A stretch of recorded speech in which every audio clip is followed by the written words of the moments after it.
Muy buenas tardes a todos. Bienvenidos al canal diocesano de YouTube de la Diócesis de San Sebastián. Vamos a dar inicio a la Semana de la Familia, que organiza el Servicio Diocesano de Familia y Vida de nuestra diócesis.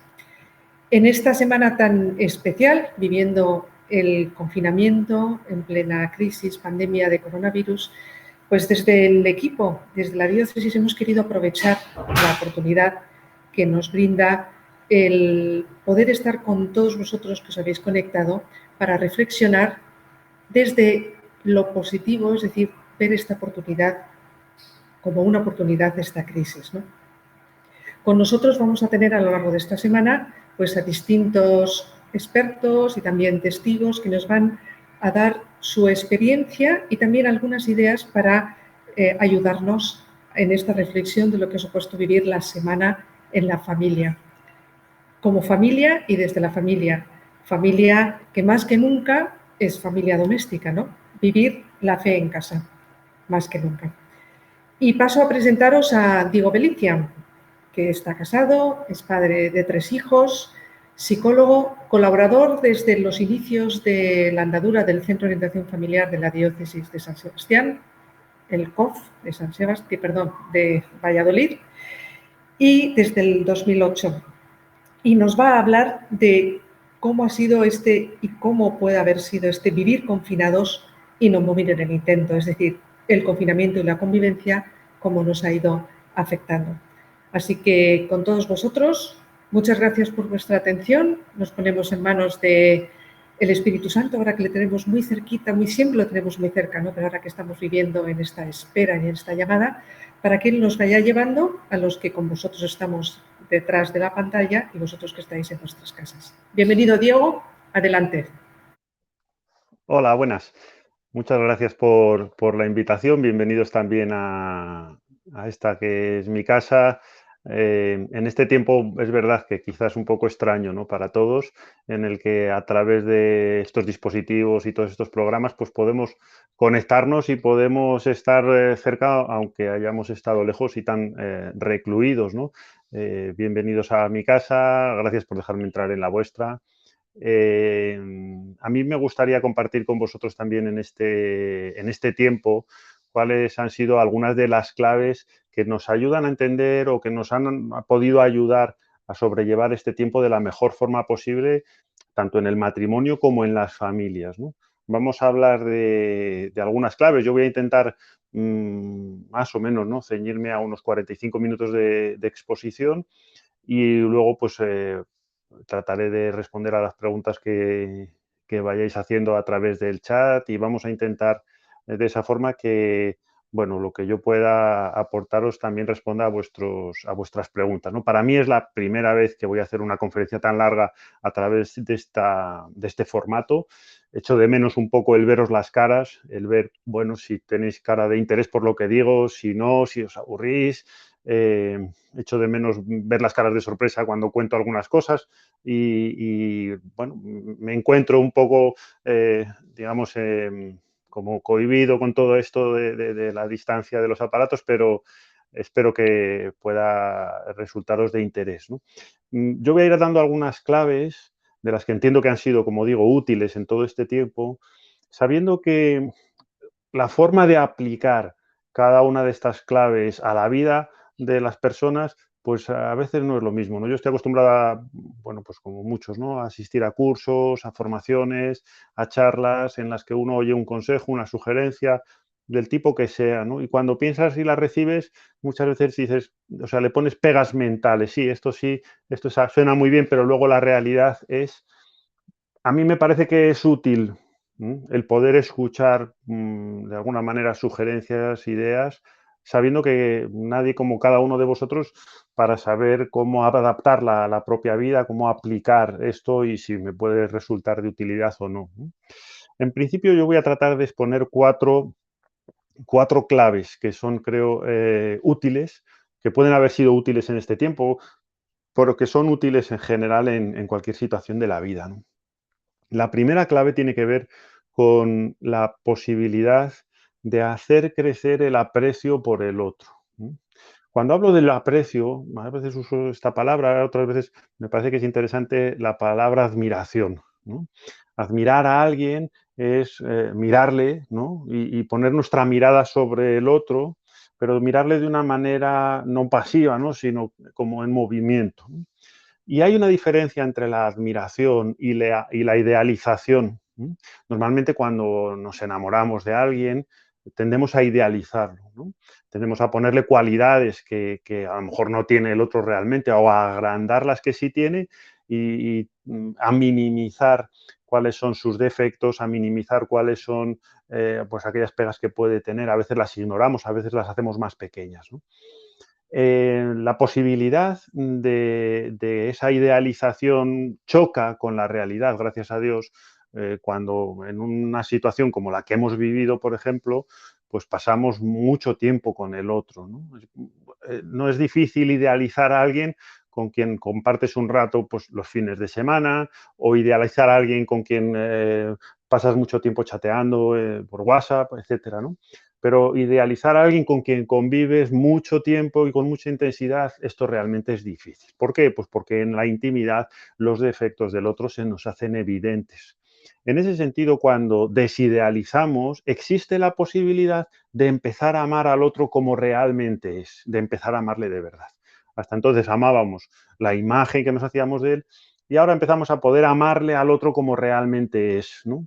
Pero esa intensidad, vamos a decir, en la convivencia, que hace que a veces los defectos como que afloren o se nos hagan más evidentes, pues también o pide de nosotros que no dejemos de ver las cualidades del otro. Es decir, que a pesar de que percibimos los defectos porque convivimos con ellos, y si yo convivo con alguien desordenado, pues padezco el desorden, o si convivo con alguien impuntual, padezco la falta de puntualidad, de la misma manera que no puedo dejar de percibir sus defectos, es importante, imprescindible, diría yo, que sea capaz de percibir sus cualidades, que sea capaz de percibir aquellas cosas en las que el otro es bueno, ¿no?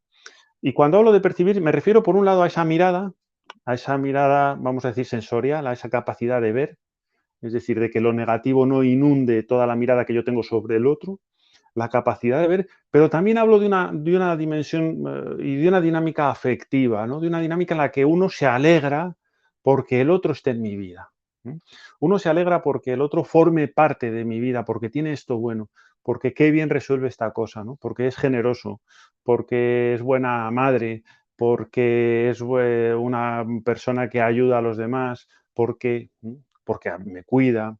Es decir, la capacidad de percibir cuáles son las cualidades del otro, esto es importante. Y como digo, es importante para no inundar o no dejarse inundar por los defectos que en la convivencia no se pueden esconder, ¿no? Entonces hay una primera dinámica de percibir, hay una dinámica del corazón que tiene que ver con esa alegría, con decir es bueno que el otro esté en mi vida, con decir es bueno que el otro forme parte de mi vida, ¿no? Pues como digo, porque tiene estas cualidades. Y hay un tercer movimiento que es el movimiento de promocionar o promover aquello, ¿no? Que tiene mucho que ver, aquella cualidad, que tiene mucho que ver con la gratitud, el agradecimiento, ese agradecimiento de decir, no solo es bueno que el otro esté en mi vida, sino que yo doy gracias por ello y lo expreso, puedo expresarlo verbalmente, pero puedo hacerlo de otras formas, ¿no? Puedo hacer por no poner obstáculos a aquellas cosas buenas que tiene el otro, ¿no? Pues que colabora con tal asociación y yo le ayudo o le animo a que lo haga, ¿no?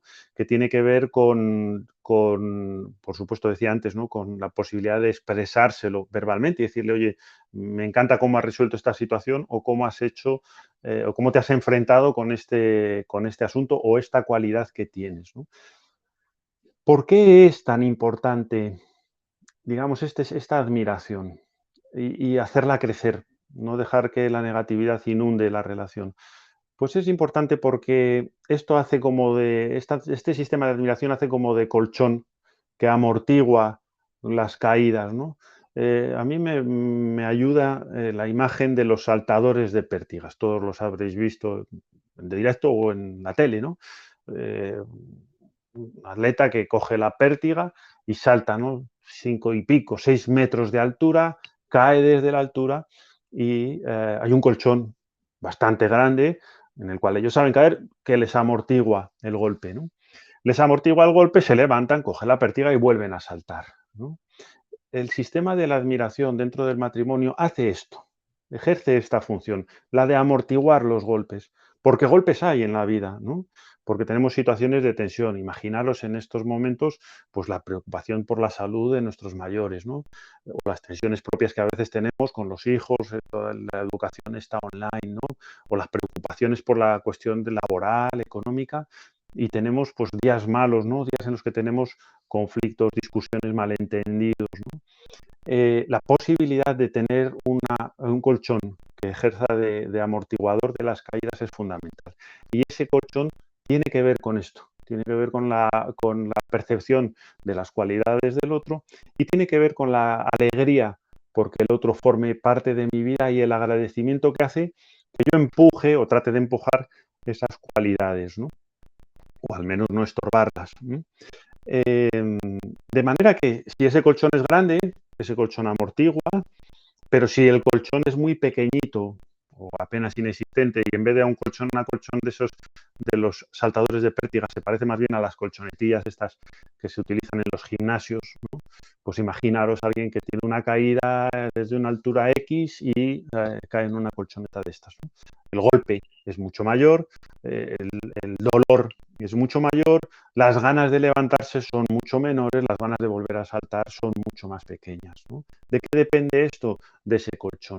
Hay un sistema de admiración, de aprecio, de valorar lo bueno del otro, el colchón es grande. Hay un sistema muy pequeñito donde a lo mejor tenemos vidas muy paralelas, donde cuando no discutimos tampoco hay nada, vamos a decir, que engrase o que acreciente ese colchón, pues el colchón es muy pequeñito, el día que llega un conflicto no tenemos algo que nos amortigue. Esto es importante para no poner en cuestión toda la relación, ¿no? Para que el día que tenemos un conflicto yo no ponga en cuestión toda la relación de mi matrimonio, ¿no? De manera que el día que yo tengo un conflicto y el otro me saca de quicio o yo me salgo de quicio yo solo, puedo estar ese día desquiciado, pero no pongo en cuestión toda la relación, ¿no? Sé que hay una base en la que hoy estamos mal, pero mañana podemos volver a estar mejor, ¿no? Y esto es importante, pero esto no se hace, ¿cómo decirlo? No se hace de forma bien intencionada y decir, no, pues voy a pensar que bien que el otro está en mi vida. No. Esto parte de una observación realista. De una observación realista de lo que había en el pasado, por lo que el otro me gustó. Es decir, el otro, ¿qué fue lo que me gustó del otro? Esta es una pregunta que es bueno hacerse, ¿no? De vez en cuando. ¿Qué fue lo que me gustó del otro cuando le conocí? ¿No? Porque me enamoré, ¿qué es lo que me llamó la atención? Una observación realista del pasado. A veces mirar los álbumes de fotos que tenemos, bueno, a lo mejor la gente de nuestra generación todavía tenemos unos cuantos fotos en papel y otras en digital, la gente más joven a lo mejor lo tiene todo en digital, la gente más mayor pues más en papel, ¿no?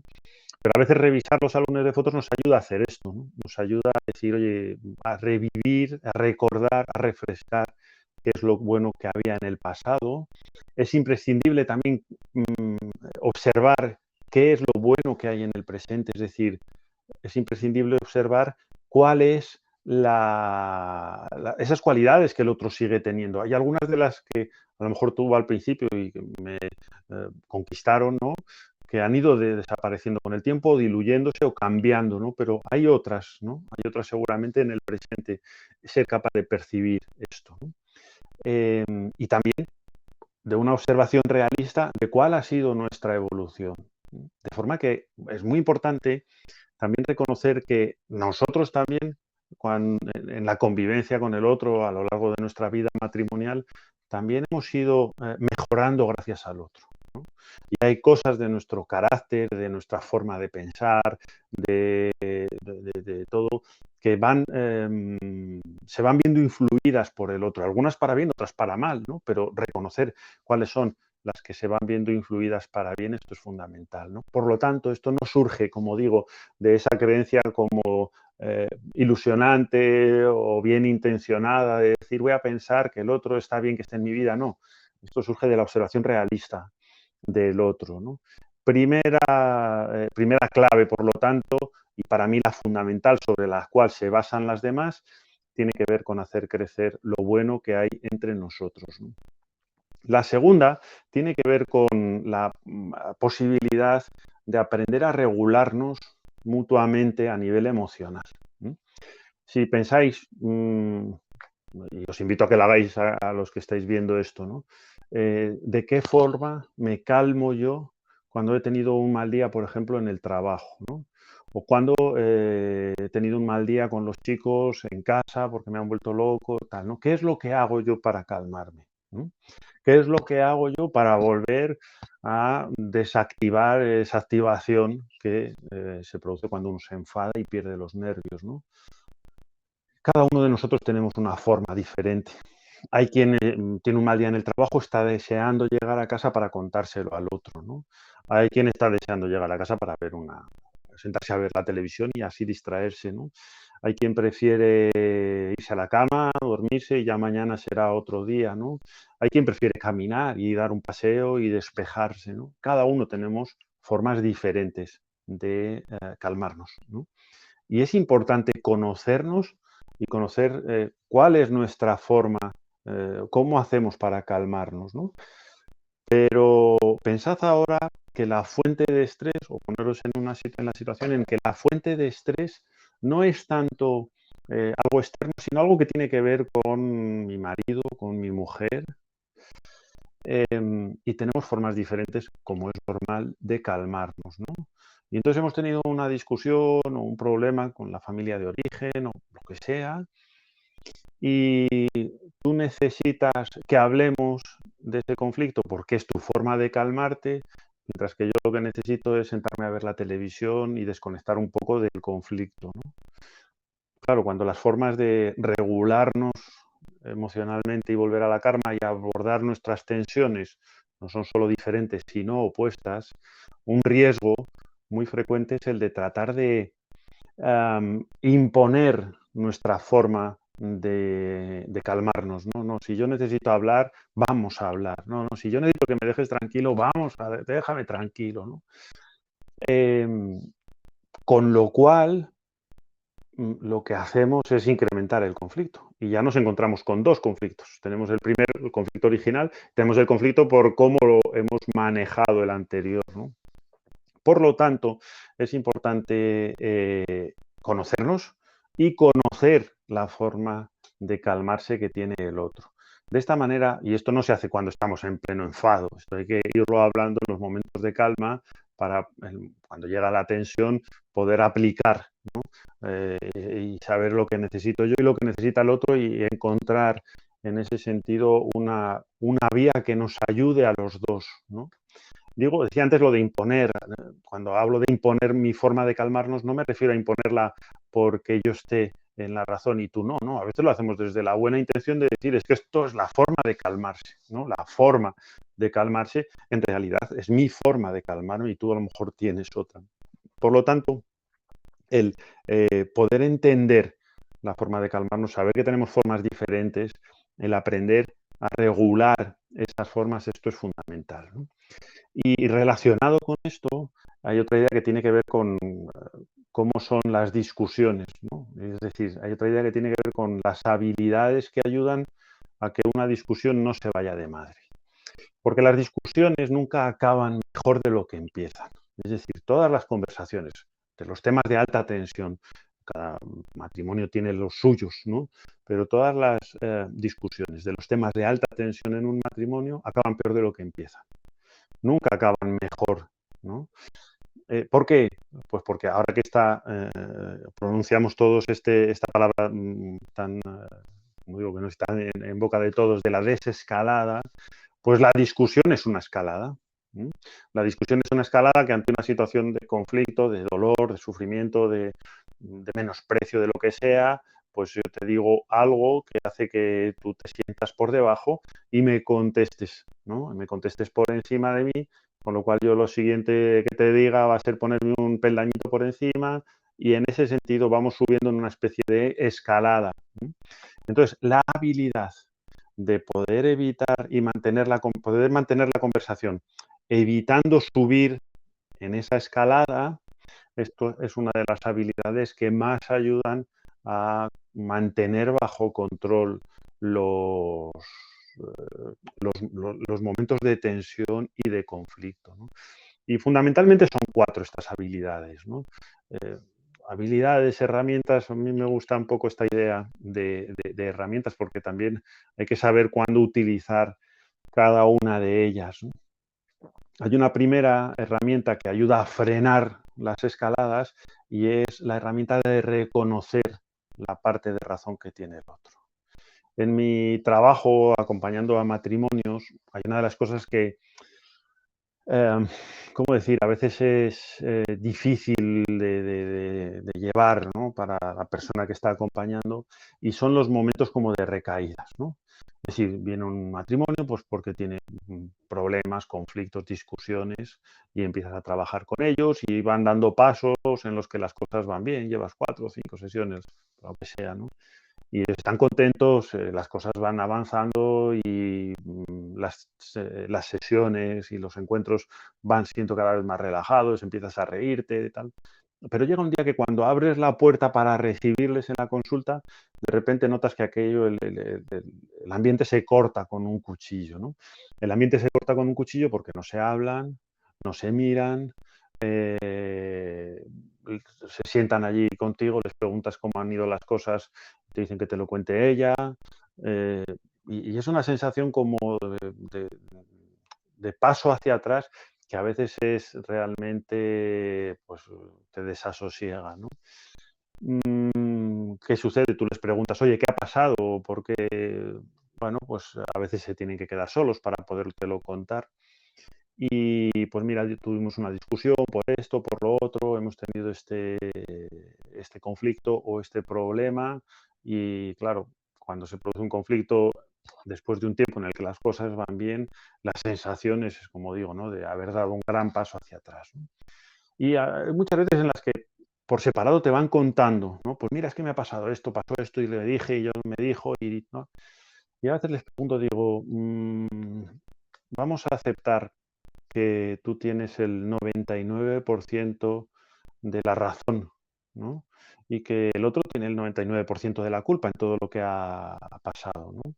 O el 99% de la responsabilidad de esta gran discusión que habéis tenido, ¿no? Pero si el otro tiene el 99% de la responsabilidad, ¿cuál es el 1% tuyo? Cuéntame, ¿cuál es tu 1%? Y a veces te dicen, bueno, pues es que sí, yo cuando vi que pasaba no sé qué, la contesté de tal manera y pasó no sé cuál, ¿no? De forma que hago lo mismo con el otro, ¿no? Si he estado primero con él, luego hago lo mismo con ella y le pregunto lo mismo. Bueno, claro, imaginaos, cada uno te cuenta, pues el otro lo que ha hecho, tal, tal, tal, ¿no? Bien, acepto que el otro tiene el 99% de la responsabilidad en todo lo que ha pasado, pero ¿cuál es tu 1%? Bueno, mi 1% es que me sentó muy mal cuando el otro no hizo no sé qué. Bueno, vamos a juntarnos aquí. Me gustaría que empezarais hablando de vuestro 1%. Cuando hacemos esto, nos encontramos que el otro tiene algo de razón, ¿no? En lo que me ha dicho, en lo que me ha hecho. Y ser capaz de empezar una conversación de alta tensión.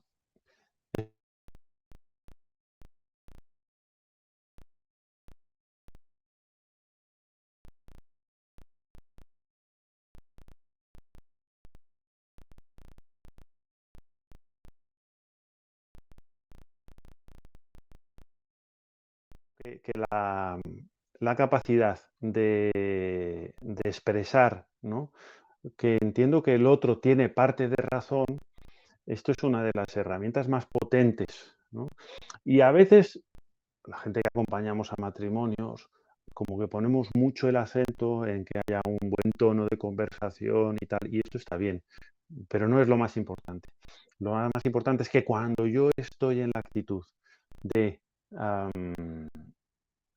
captar la parte de razón que tienes y expresártelo, el conflicto baja. El conflicto baja. Una herramienta, por lo tanto, tiene que ver con reconocer la parte de razón que tiene el otro.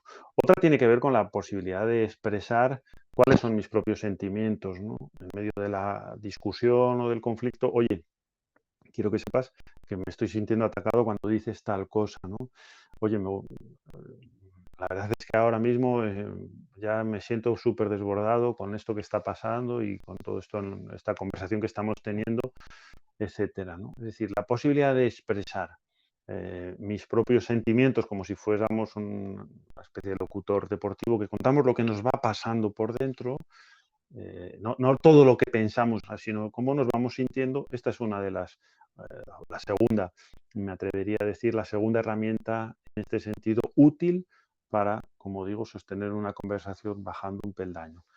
Hay otra importante que es de la que hablaba antes, la capacidad de calmarse uno mismo, ¿no? Es decir, oye, ¿qué necesito yo para poder hablar de esto sin dispararme, ¿no? ¿Qué necesito yo para...? Y a veces lo único que necesito es, vamos a tomarnos un descanso sobre esto, ¿no? De esta conversación. Vamos a dejarla un momento aquí y ya volvemos a ella, ¿vale? Mañana volvemos, pero claro, si soy yo el que pide tiempo para volver a la conversación mañana, soy yo el que tiene que sacar la conversación mañana, ¿no? Porque si no, el otro va a entender que mis tiempos, que yo pido un tiempo, es una forma de escabullirme eh, libremente del conflicto y de la discusión, ¿no? Y luego también la cuarta herramienta es la capacidad de expresar el aprecio en medio de la tensión. Nos resulta más fácil, por lo general, expresar el aprecio por el otro y expresarle nuestro amor, en definitiva, cuando las cosas están bien y están calmadas, ¿no? Nos resulta más fácil decirle al otro, mira, que sepas que me sigues importando, a pesar de que no estemos de acuerdo en esto o esté enfadado por este asunto, ¿no? Expresar el aprecio es importante, pero en estos momentos es una herramienta muy potente, ¿no? Yo os decía que son 4, en realidad hay una quinta, pero la menciono, bueno, porque es posible que alguno de vosotros tengáis el superpoder de utilizarla, ¿no? Pero no es de las sencillas de aprender, ¿no? Porque tiene mucho que ver con la personalidad, tiene mucho que ver con nuestra forma de afrontar el mundo y es el sentido del humor. Seguramente habéis tenido, los que tenéis hijos, y tenéis ahora pequeños o ya han crecido, ¿no? Habéis tenido la experiencia esta de estar cabreado porque el chico ha hecho no sé qué y te ha pintado la pared o ha roto tal cosa y entonces le estás echando la bronca y de repente te dice algo simpático y te desarma, ¿no? Te dice algo inocente y de repente todo ese enfado que tú tenías, tal, como que se disipa, ¿no? Y se disipa porque pues, el componente básico, ¿no? Del sentido del humor es esta forma de dar la vuelta a las cosas, esta forma de no tomarse uno mismo demasiado en serio, esta inocencia también, ¿no? Que en los niños se ve muy clara, ¿no? Si tenemos este sentido del humor y somos capaces de utilizarlo, somos capaces de reírnos de nosotros mismos, esta es una herramienta súper potente, ¿no? Pero la línea, ¿por qué digo que hay que tener superpoderes? Porque la línea que separa el sentido del humor de la ironía o el sarcasmo es una línea a veces delgada, ¿no? Entonces podemos estar como burlándonos del otro con la excusa del sentido del humor o menospreciándolo, ¿no? Con la excusa del sentido del humor, y esto es lo peor que podemos hacer en una situación de conflicto. Pero si tenemos, como digo, ese superpoder, esta es otra herramienta muy potente, ¿no? y muy interesante, ¿no? Por lo tanto, hemos hablado en primer lugar de hacer crecer el aprecio y hemos hablado en segundo lugar de este aprender a regularnos emocionalmente, en primer lugar con nosotros mismos y luego a saber qué es lo que el otro necesita en estos momentos de tensión. Y esto es importante, ¿no? Sabiendo además que las situaciones de estrés, que las situaciones de tensión, pues no son situaciones fáciles de aprender, ¿no? Es decir, eh, una situación, por ejemplo, como la que hemos vivido de confinamiento, si le añadimos estresores externos, no se convierte en una situación donde el aprendizaje es sencillo. Se puede, pero, pero nuestro cuerpo no está preparado para aprender, vamos a decir, conscientemente este tipo de herramientas en situaciones de estrés. La tercera clave que me gustaría compartir con vosotros tiene que ver con el hecho de construir rituales, ¿no? Construir rituales que nos ayuden a dar como una consistencia a nuestro amor, ¿no? El ritual es un acto que sigue una serie de reglas y que tiene un significado simbólico. Hay rituales de muchos tipos, hay rituales religiosos, hay rituales sociales, hay rituales deportivos, ¿no? Hay rituales familiares también, ¿no?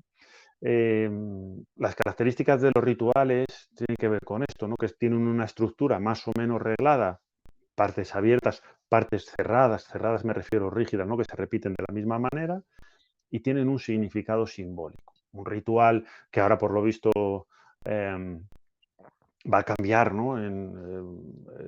Tiene que ver con cuando se inicia un partido de fútbol de la final de la Copa del Mundo, ¿no? Donde salen los equipos de fútbol detrás del árbitro, se ponen allí en fila, escuchan los himnos nacionales, se saludan mutuamente,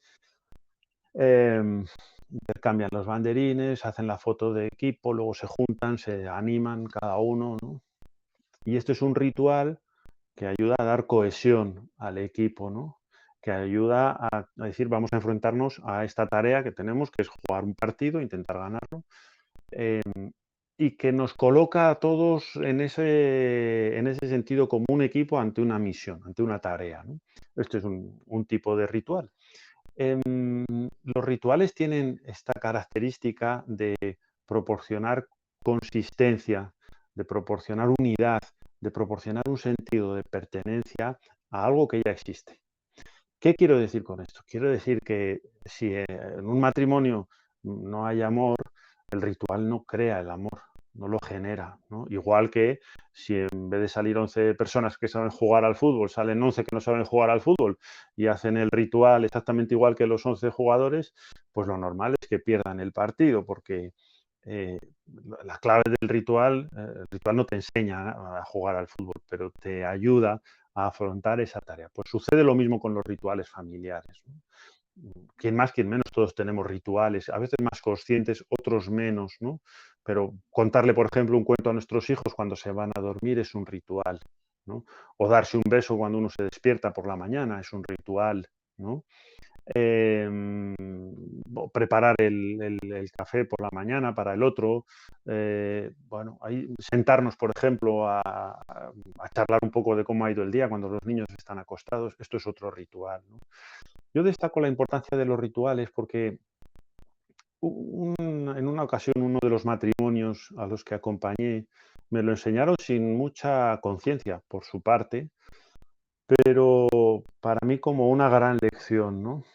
Venían con una situación, bueno, de bastante conflictividad, ellos estaban como muy distanciados, ¿no?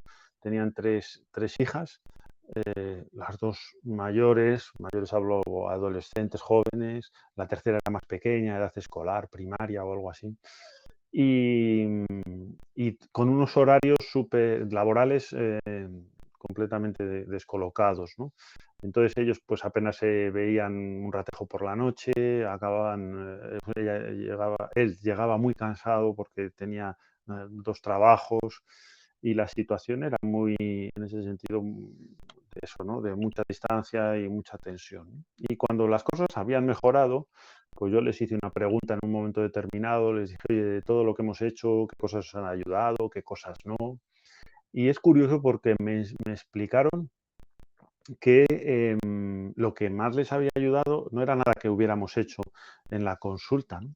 Sino que era fundamentalmente algo que ellos habían generado, un ritual que habían generado que consistía en que cuando la mujer llevaba a la hija pequeña al colegio, porque tenía horario partido, ¿no? Horario escolar partido, la llevaba al colegio por la tarde, al regresar a casa, ella pasaba por donde trabajaba el marido bajaba un momento a fumar un cigarro y esos 5 o 10 minutos que tenían mientras él se fumaba un cigarrillo en la puerta del trabajo, era el tiempo que habían construido para contarse cómo iban las cosas, charlar, etcétera, ¿no? En realidad, era el tiempo que ellos habían construido para decirse al otro, eres importante para mí. Es el tiempo que ellos habían construido para decirse, para expresarse ese significado simbólico que es, me gusta que estés en mi vida, ¿no? Me alegro, como os decía antes, que estés en mi vida, ¿no? La virtud del ritual es que nos ayuda a dar consistencia independientemente de que ese día hayamos tenido un día bueno, un día malo, independientemente de que ese día las cosas hayan ido bien entre nosotros o mal entre nosotros, ¿no? El ritual tiene esa capacidad de proporcionar un encuentro, ¿no? Y a veces los rituales los heredamos de nuestras familias de origen, a veces los adaptamos, a veces los construimos con más o menos conciencia, ¿no? Pero sí, el construir un ritual que dentro del matrimonio nos ayude a expresar, eres importante para mí, un ritual cotidiano, claro, porque a veces oímos consejos donde la forma de hacer esto es como salirnos de la vida cotidiana, ¿no? Vete de vacaciones, deja a los niños y vete a una casa rural o a la playa con el otro y tal. En realidad esto es una sugerencia, bueno, poco práctica en el día a día, ¿no? Porque la clave es que es en el día a día donde se juega nuestra vida, ¿no? Y tener un ritual que nos ayude a decirle al otro, estás en mi vida, independientemente de lo que pase, ¿no? Independientemente de que tengamos días buenos y días malos, de que ayer discutiéramos, de que lleves 2 días más distraído o más preocupado con el trabajo y tal. Pues esta es una de las, como digo, de las cualidades que nos ayudan también a sobrellevar este tiempo, por ejemplo, de confinamiento que hemos vivido y que, bueno, puede que incluso este tiempo de confinamiento nos haya hecho generar algunos rituales que a nivel familiar o a nivel de pareja pues podamos mantener, ¿no? Y la última clave de las 4 que quería compartir con vosotros tiene que ver con la posibilidad de complementarse como un equipo, ¿no? Es decir, que el matrimonio en ese sentido se complemente como un equipo. Y digo que se complemente como un equipo porque a veces, y a veces eso me ha pasado, por ejemplo, en la consulta, ¿no? Cuando alguien viene y te dice, bueno, es que no sé si somos compatibles. A ver, la compatibilidad previa no existe, ¿no? La compatibilidad la vamos construyendo mutuamente a través de la posibilidad de complementarnos. Y la posibilidad de complementarnos porque somos diferentes. Y cada persona es única, es decir, no hay 2 personas iguales, ¿no? Ni las hay ahora en el presente, ni las ha habido en la historia, ni la va a haber alguien como yo, alguien como tú, ¿no? Si cada persona es única y no va a haber otra persona igual, es irrepetible, el hecho de que 2 personas únicas e irrepetibles compartan su vida y, por ejemplo, se casen, hace que su relación sea una relación única e irrepetible al cuadrado, ¿no? Elevada al cuadrado. ¿Esto qué quiere decir? Quiere decir que tenemos que aprender a complementarnos, ¿no? He puesto el ejemplo antes y hemos hablado de cómo nos calmamos, pero son muchas las dimensiones de la vida en las que tenemos que aprender esto. Y tenemos que aprenderlo porque las personas somos diferentes, ¿no? A mí a veces me ayuda esta idea de que la familia se parece más a una Macedonia que a un cocido. En la Macedonia, cada fruta se trocea y cuando se junta sigue siendo cada fruta. La manzana sigue siendo manzana, el plátano plátano, la fresa fresa, ¿no? Es verdad que se trocean, se hacen más pequeñas y se juntan, se mezclan, ¿no? Pero no pierden su identidad, ¿no?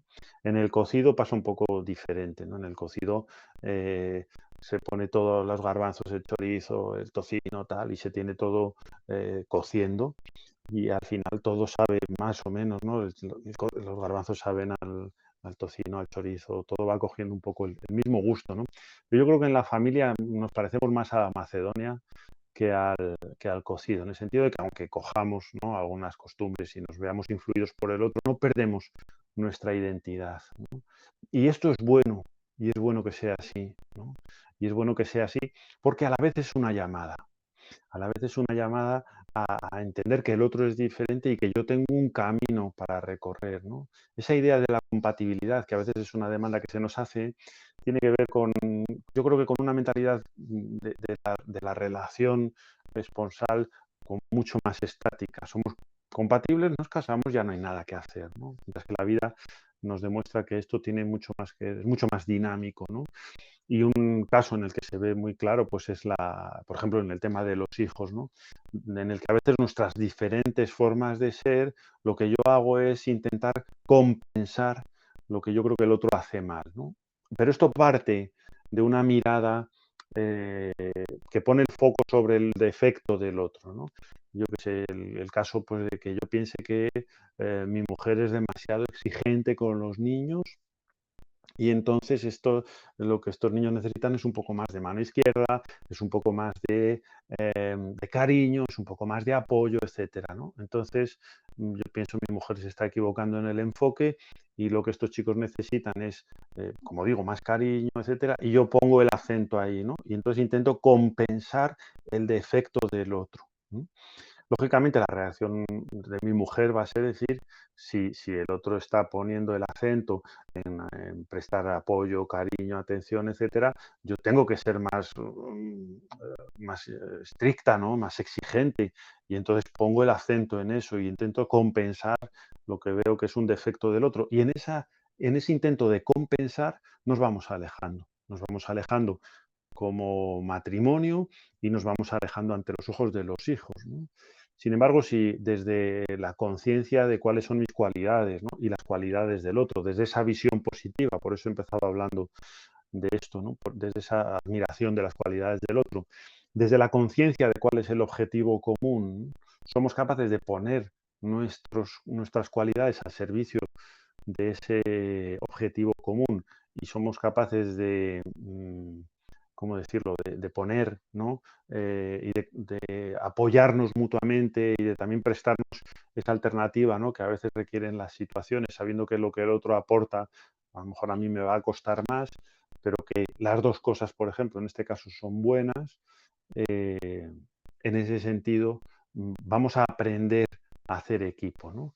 Y vamos a aprender a hacer equipo, que también, como os decía, estamos llamados a hacerlo dentro del matrimonio de cara a nosotros, a nuestra relación y a nuestros hijos, pero también estamos llamados a hacer equipo ante el mundo que nos rodea.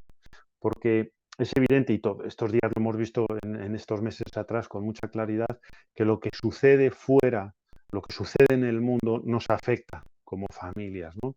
Nos ha afectado, para empezar, en algo que tiene que ver con dónde pasamos el tiempo físico, ¿no? Hemos estado confinados por un virus, por las decisiones que se han tomado para afrontar esta situación, y eso hace que nuestra vida se haya visto marcada a nivel concreto, dónde vivo, dónde estoy, dónde permanezco, lo que puedo y lo que no puedo hacer, a nivel laboral, ¿no?, a nivel hasta espiritual, quiero decir y familiar en todos los sentidos, hasta cómo podemos enterrar o cómo se ha podido enterrar a los muertos, ¿no?, cómo han podido las familias enterrarlas o cómo, mejor dicho, no han podido hacerlo, ¿no?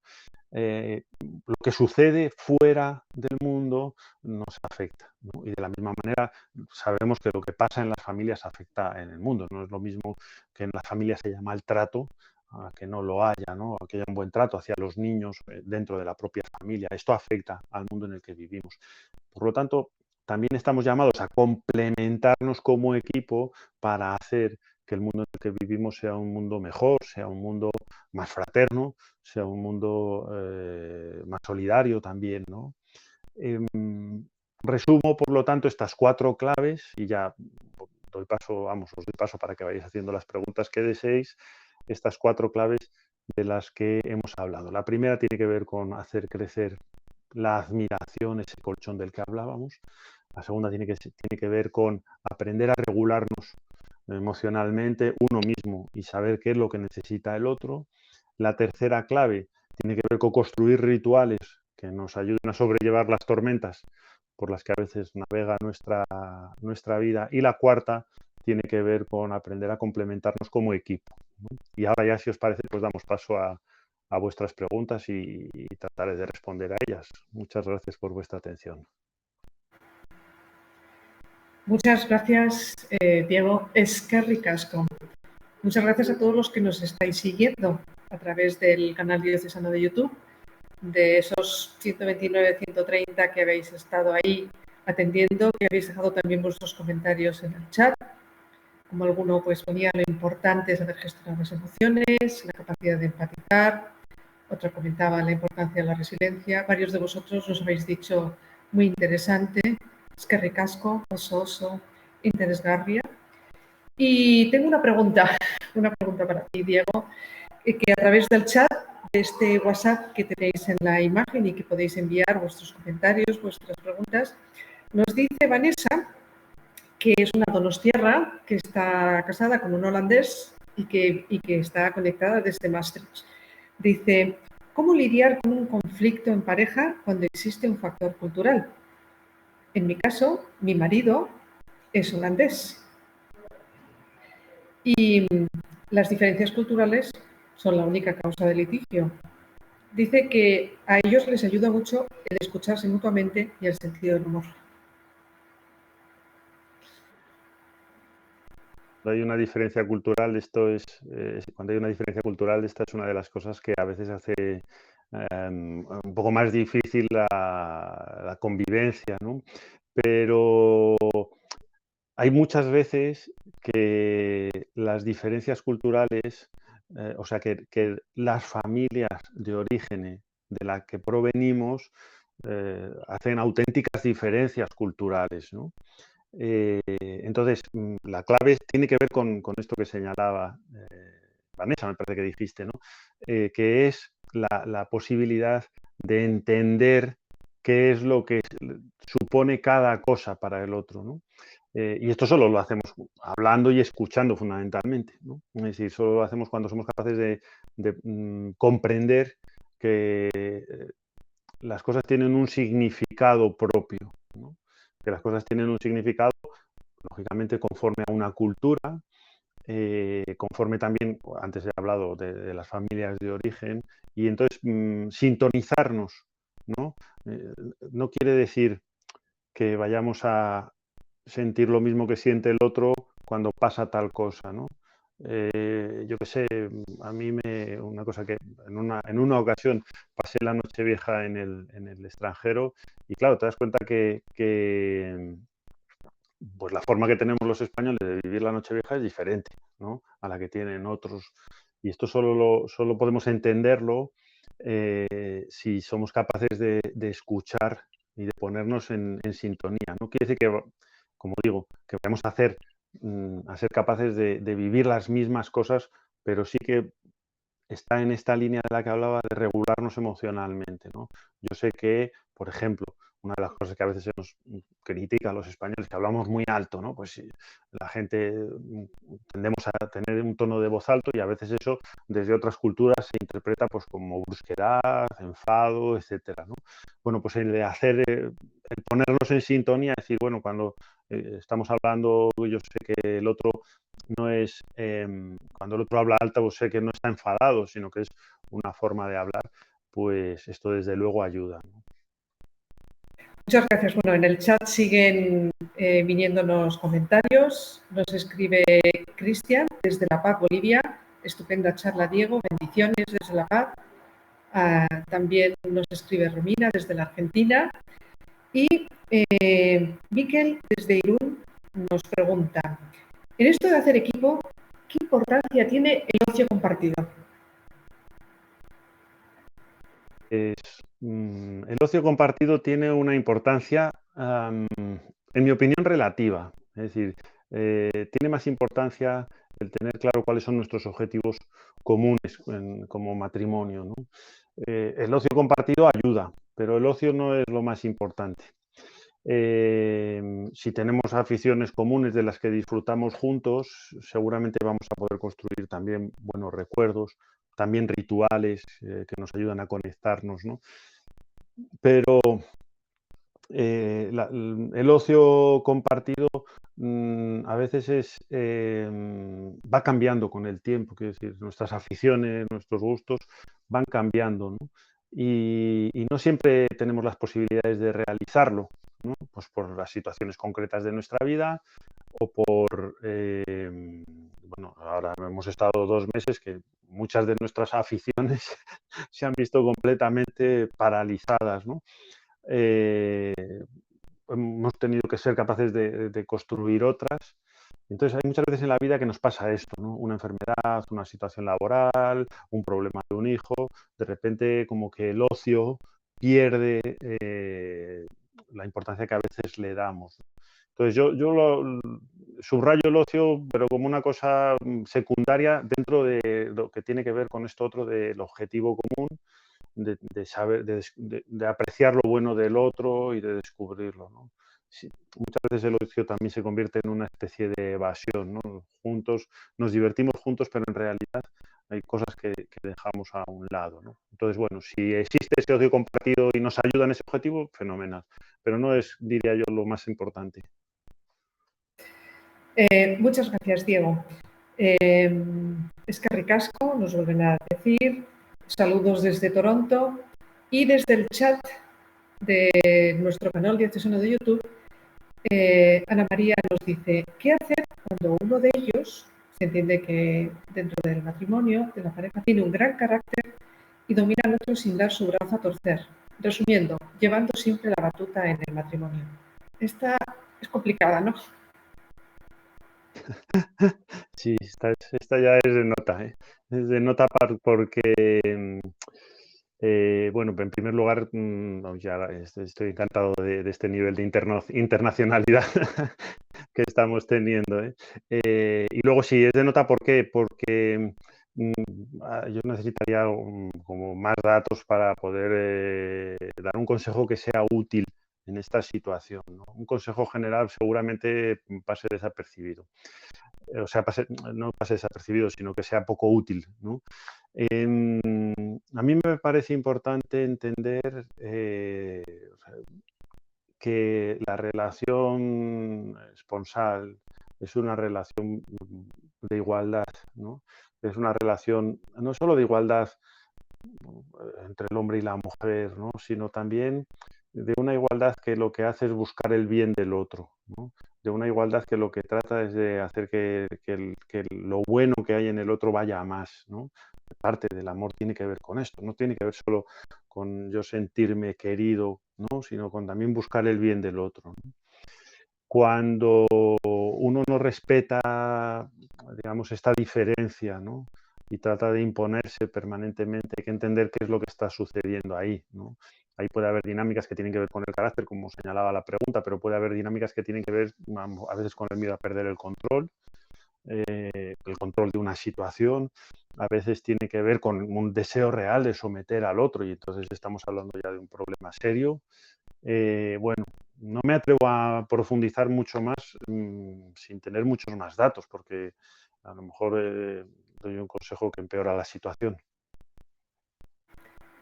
Muchas gracias. Bueno, don Ignacio, nuestro obispo, hace la siguiente pregunta. ¿Hay esperanza para el éxito en la ayuda, terapia del COF, cuando se ha llegado a faltar al respeto en la relación de la pareja de forma grave?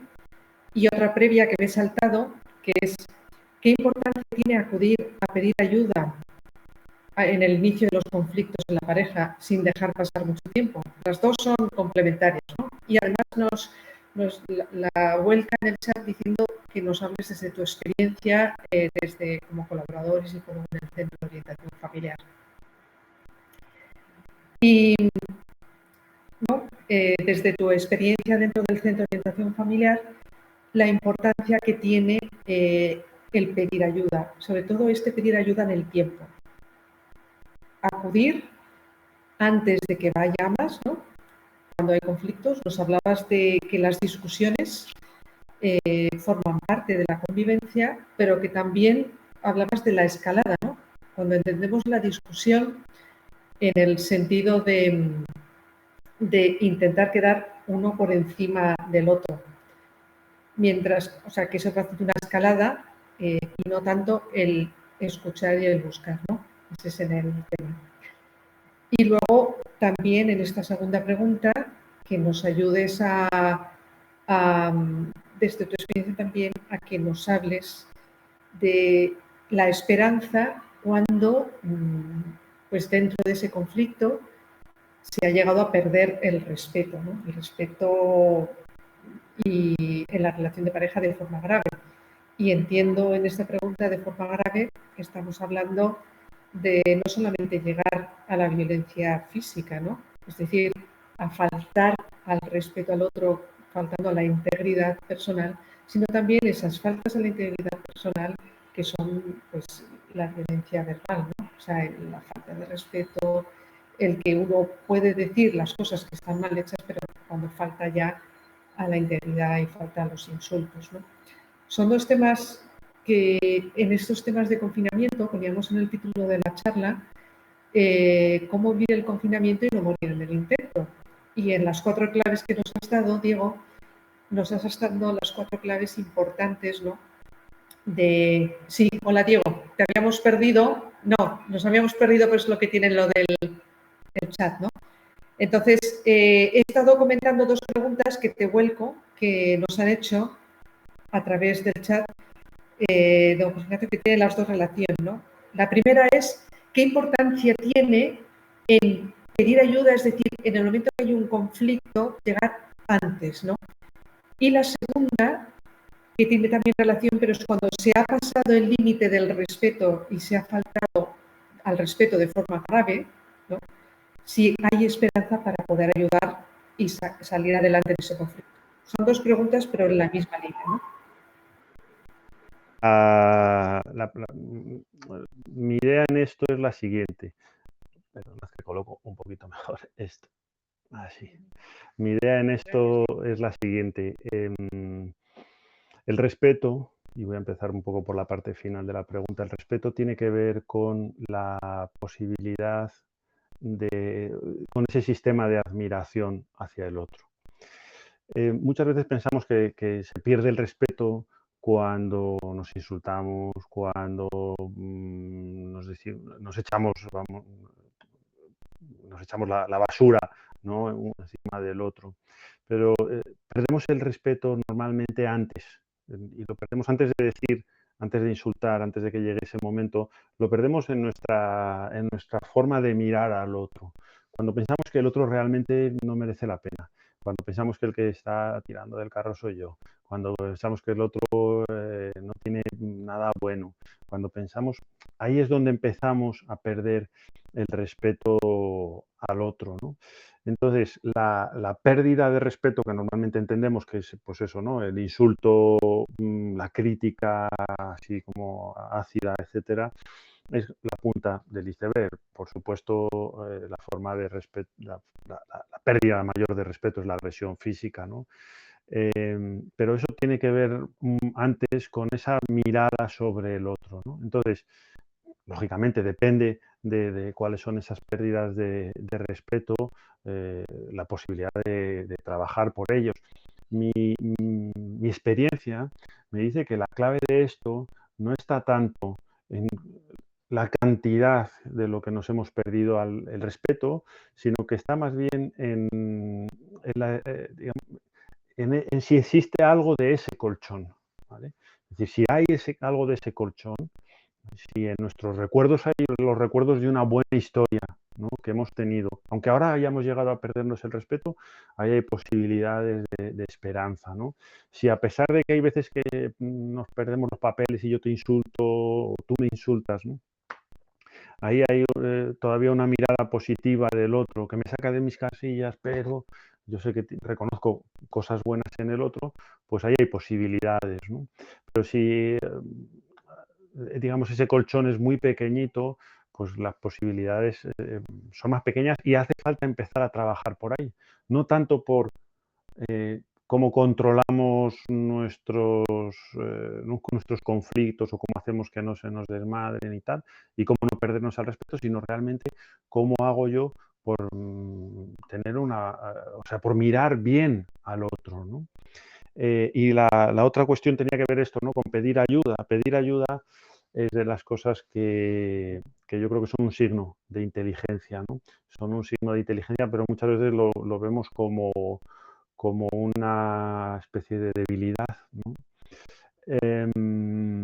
Yo creo que es importante saber pedir ayuda, es mejor hacerlo a tiempo, es decir, cuando las cosas no están muy, cuando el conflicto o los problemas o la distancia, ¿no? Porque a veces los matrimonios no se van al pique por grandes conflictos, sino simplemente por una distancia que va creciendo, ¿no? Pues cuando vemos esto, lógicamente, cuanto antes se ponga manos a la obra, mejor. Pero no tanto porque la situación ya está muy grave, ¿no? Y luego es muy difícil retomarla, sino porque a medida que va pasando el tiempo, uno va perdiendo la esperanza, ¿no? Porque normalmente un matrimonio que tiene, pues eso, ¿no? Que va creciendo la distancia, hace los esfuerzos, sus propios esfuerzos por reconducir las cosas, ¿no? Antes de buscar ayuda, pues uno piensa, le das vueltas y pues voy a hacer esto, voy a hacer lo otro, ¿no? Y entonces a medida que vas probando cosas y no te funcionan, te vas desesperando, vas perdiendo la esperanza. Y esa pérdida de la esperanza sí que es una de las cosas bueno, pues va haciendo que sea cada vez más difícil reconducir la relación. Vale, nos manda un comentario al chat del canal de la diócesis que dice: la gracia de Dios en su sabiduría nos hace crecer en santidad en la vida matrimonial. Y una pregunta a través del chat de WhatsApp nos dice Miquel, nos pregunta, en torno a lo que nos decías de la importancia de los rituales, ¿nos puedes decir algo en torno al potencial del ritual de la oración juntos? Sí, claro, la oración. Lo que pasa es que la oración tiene un componente que a mí me preocupa siempre un poco el que sea demasiado ritual. Porque los rituales también pueden convertirse en algo, en un rito externo, ¿no? Donde uno realmente no se mueva, ¿no? Rezar juntos es un ritual, ¿no? Y cuando una familia bendice la mesa, por ejemplo, hace un ritual en el que nos reconocemos como un grupo que agradecemos una realidad como es la posibilidad de comer, ¿no? Que tantos en el mundo no la tienen, ¿no? Eh, entonces, la oración común el matrimonio tiene creo que esta dimensión también de descentrarnos un poco, ¿no? Que yo antes cuando he hablado de que estamos llamados a transformar el mundo, también, ¿no? Como matrimonios, como familias, pues rezar juntos también nos saca de nuestra, o sea, de nuestra dinámica en la que solo nos miramos a nosotros, ¿no? Y juntos miramos a un tercero que es mayor que nosotros. Y una pregunta de Ana, habla desde Alemania y nos pregunta, es una pregunta amplia, pero bueno, en este confinamiento, si nos puede dar una pequeña pincelada. ¿Cómo funciona la psicología de las personas que viven en soledad? Porque hemos hablado de la convivencia. La psicología de las personas que viven en soledad. Bueno, yo creo que en ese sentido funcionan, perdonad la expresión, cada uno de su padre y de su madre, ¿no? Antes decía que las personas somos únicas e irrepetibles. Una de las características de nuestro ser es que somos seres que estamos llamados a la relación, ¿no? A la relación con otros, ¿no? Que a veces se concreta en el matrimonio, es una forma muy concreta de concretar esto, ¿no? Y otras veces, por las razones que sean, pues no. Hay una diferencia importante entre una soledad no deseada, que a veces viene fruto pues, de las decisiones que uno va tomando en la vida y cuando se encuentra ante ella pues es muy dolorosa, y hay veces que la soledad es una soledad que, bueno, de alguna manera uno ha ido eligiendo, ¿no? Y a veces es una soledad que tiene que ver con también con la propia vocación, ¿no? de la vida. Bueno, el tiempo en soledad sabemos que en general la gente, y ya intento aterrizar un poco en toda esta situación, la gente que se ha encontrado sola en este tiempo de confinamiento, en una soledad no deseada, pues es gente que lo ha pasado peor, ¿no? Lo ha pasado peor porque lógicamente ha perdido las herramientas o las posibilidades, ¿no?, de socializarse fuera de los domicilios y se ha encontrado peor porque en muchas ocasiones la simple convivencia en lo que tiene también de concreto en la vida, ¿no?, de entrega, de escucha, de compartir, pues ha aliviado de alguna manera buena parte de lo que ha sido este tiempo, ¿no? Entonces, bueno, ya digo, depende un poco de cuál es, cómo uno llega a esa situación de soledad y también depende de cómo ha sido de cómo se ha vivido todo este tiempo, ¿no? Pero en general es verdad que las personas que han vivido una soledad no deseada en esta situación han sufrido más y están sufriendo más. Bueno, pues nos quedan 5 minutos para concluir esta primera sesión de la Semana de la Familia. Cómo vivir confinados, no morir en el intento. Pues para recoger estos 5 minutos, Diego, tú has tenido una experiencia desde el Centro de Educación Familiar de Valladolid, en el que de una manera proactiva pues, has tenido como una especie como de chat o píldoras que has ido mandando a través de distintas listas de distribución, ¿no? Pues pequeñas como consejos o tareas, ¿no?, para vivir y crecer, ¿no? ¿Nos puedes dar una pequeña pincelada de qué ha supuesto para ti esta experiencia y si te ha llegado algún eco, ¿no? En primer lugar, cuando empezó todo esto del confinamiento, yo pasé el coronavirus en casa, lo pasamos yo creo que prácticamente todos, de una forma un poco leve, ¿no? En ese primer fin de semana de encierro, pues en mi caso, en el nuestro, vamos, el de toda la familia, ha sido una gripecilla y ya está, que ojalá todo el mundo lo hubiera pasado como nosotros, ¿no? Pero es verdad que yo, en concreto, venía de un ritmo bastante alto de trabajo y con muchos proyectos entre manos y de repente, no la gripecilla, en este caso esta enfermedad, ¿no?, sino luego todo el parón pues ha habido un tiempo como de decir, bueno, ¿qué está pasando? Y también de aceptar que se había parado toda mi actividad, ¿no? Después de ese parón inicial, que en mi caso, como soy bastante lento, pues me tardó pues 15, casi 15 días. Me puse a pensar, ¿no?, ¿yo qué puedo hacer en este tiempo? Desde el Centro de Orientación Familiar pusimos en marcha un teléfono donde la gente que quisiera podía llamarnos, ¿no? Y, bueno, pues atender en la medida de lo posible pues situaciones como esta de la soledad de la que hablaba, ¿no?